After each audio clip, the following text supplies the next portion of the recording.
Fala jogador, fala jogadora, sejam todos bem-vindos ao canal Hora do Jogo. Se você ainda não for inscrito no canal, se inscreva no canal e deixa aquele like maroto. Seguimos o nosso Sport Center agora falando de Corinthians, que decide os rumos da temporada nesta quarta-feira.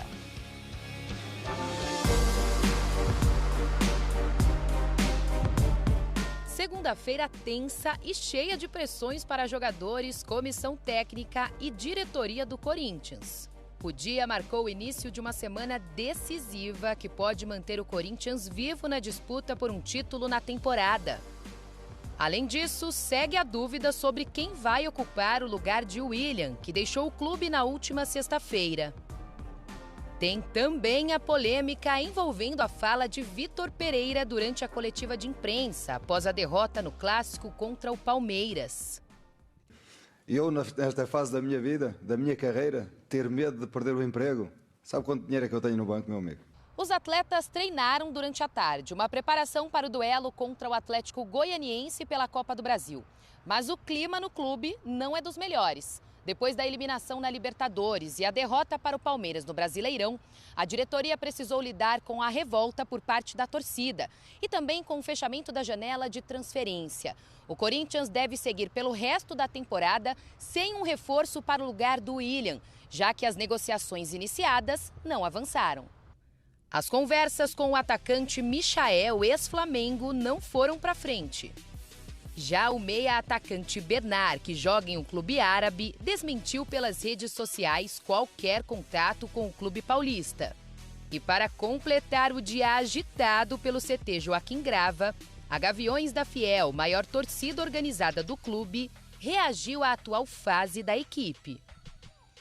Em nota, repudiou a fala de Vitor Pereira após o derby, dizendo que ela foi infeliz e que reflete o pensamento de indiferença dos ricos e poderosos com relação às massas operárias.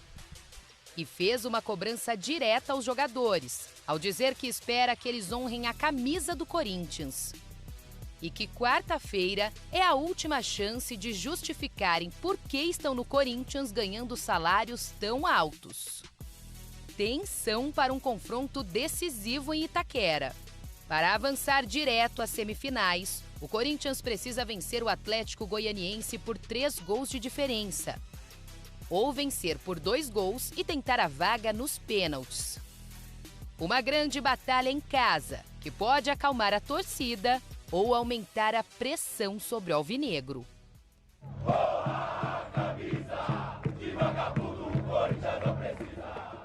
Eita, acabou ou acobou, como diria o outro. E o desempenho do Corinthians nos últimos 10 jogos disputados, 33,3% de aproveitamento. É pouco, realmente. 8 gols marcados, 13 sofridos, 3 vitórias, 1 empate e 6 derrotas. Não vence há 4 partidas o time do Vitor Pereira. A pressão é muito grande. André Kfouri, nessa quarta-feira, então, joga boa parte da temporada, porque se não passa na Copa do Brasil, aí fica só com o Campeonato Brasileiro, chances muito remotas de título e aí fica só pensando em classificação para Libertadores. E foi o Corinthians mesmo que se colocou nessa situação ao ter no primeiro jogo contra o Atlético em Goiânia uma das suas piores atuações do ano, uma atuação em que o próprio comportamento dos jogadores, como disse o Vitor Pereira numa coletiva sincera, mas não polêmica, como esta última, deixou claro em relação à opinião dele sobre a postura dos jogadores naquela derrota fora de casa. E agora o Corinthians precisa reverter para continuar na Copa do Brasil e almejar alguma coisa que possa ser considerada boa nessa temporada acidentada, em que o trabalho começa com um treinador, bate o medo de ser rebaixado com um elenco com o qual se trabalhava no início, contratações feitas no ano passado para este ano, jogadores que não estão atuando com frequência hoje, com os quais o treinador atual, Vitor Pereira, não conta com todos eles. Um planejamento de montagem de equipe que se limitou a trazer jogador e pagar altos salários sem pensar em como esses jogadores atuariam ou não juntos. Então, dizia Johan Cruyff que nunca tinha visto um saco de dinheiro fazer um gol. E o que a diretoria do Corinthians fez para tentar solucionar os problemas que ela mesma criou foi tacar dinheiro, às vezes a gente não sabe nem de onde, na contratação de jogadores. Alguns com ligação com o clube e com a torcida, como Renato Augusto, como o Paulinho, como o William. O William nem está mais. Paulinho está machucado, não vai mais jogar. Sim. Renato Augusto está longe das suas condições físicas, ele não tem culpa nenhuma disso, mas não pode desempenhar o futebol que a própria torcida do Corinthians se acostumou a ver. Eu só queria falar uma coisa. Se o ano terminar e o Corinthians... Se o ano em relação às Copas terminar nesta semana, o Corinthians não conseguir a classificação, o que há de surpreendente? O que há de errado? No sentido de qual é a capacidade desse grupo, qual é o potencial dele. Por que alguém acreditou que o Corinthians era candidato a títulos em 2022? Quem foi que levou a torcida a pensar nisso? Por que o torcedor hoje está se sentindo indignado com a possibilidade do Corinthians não ganhar nenhum título em 2022? De onde o Corinthians foi candidato a ganhar o Campeonato Brasileiro, por exemplo? É isso que eu não consigo entender. Se a Copa do Brasil terminar com eliminação para o Atlético Goianiense, é uma frustração, uma demonstração de incompetência em termos futebolísticos, porque o Atlético Goianiense é um time pior que o Corinthians. Mas daí a cobrar o título da Copa do Brasil, alguém acha que o Corinthians é candidato ao título da Copa do Brasil? Com o Flamengo? Com o Atlético Paranaense? Tudo bem, um deles não estará mais nessa semana também. E depois, vai sobrar só o Brasileirão. O Corinthians é candidato ao título Brasileirão com o Palmeiras? Com o Flamengo? Ou a realidade do time do Corinthians é lutar por uma vaga à Libertadores do próximo ano?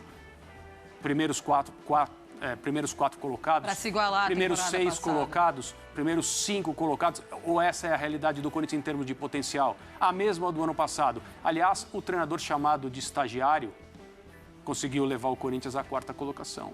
É verdade. Um elenco diferente desse. Exatamente. E isso vai ser cobrado, isso vai ser falado durante toda essa temporada. A verdade, André Kfouri, é que no começo da temporada a gente falava o que o Corinthians precisa é de algo melhor do que uma 4ª colocação de Campeonato Brasileiro. Porque agora tem o Vitor Pereira, porque agora tem esses grandes jogadores que estão chegando para reforçar a equipe. E o time foi conseguindo resultados que muitas vezes não condiziam com o que os jogadores apresentavam em campo. E foi iludindo, sim, os seus torcedores. Os torcedores começaram a acreditar que no Campeonato Brasileiro poderia acontecer algo melhor do que agora a gente está vendo acontecendo. Agora eu quero que você fale sobre isso, sobre a ilusão e se foi ilusão dos torcedores e os jogadores que foram embora e que não vai ter reposição. É até difícil comentar alguma coisa, porque tudo que o André falou é o que, assim, modéstia à parte, é o que eu falo já há muito tempo. Principalmente com relação a essa ilusão criada em cima de como se mexeu no mercado. O Corinthians tem um elenco, ou tinha um elenco até a chegada do Yuri ali, do próprio Fausto Vera, o elenco que era os seus medalhões, jogadores que estão acima de 30, e estar acima de 30 não é a mesma coisa de não já jogarem mais em uma competitividade alta. Porque existem jogadores que são muito intensos acima dos 30 anos. Sim. Mas o Corinthians contratou jogadores de mais de 30 anos, a maioria deles todos para o mesmo setor, e que são jogadores que, por características, não são jogadores de intensidade.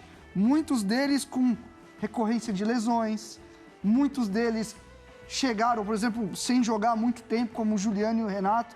E aí, um Corinthians que inicia uma temporada com um treinador, rompe no meio e inicia sem nenhum tipo de convicção, rompe o processo no meio, porque quando você manda um treinador embora, você não está só trocando uma figura, você troca a maneira de trabalhar, você troca como a carga, tudo é feito dentro de um clube.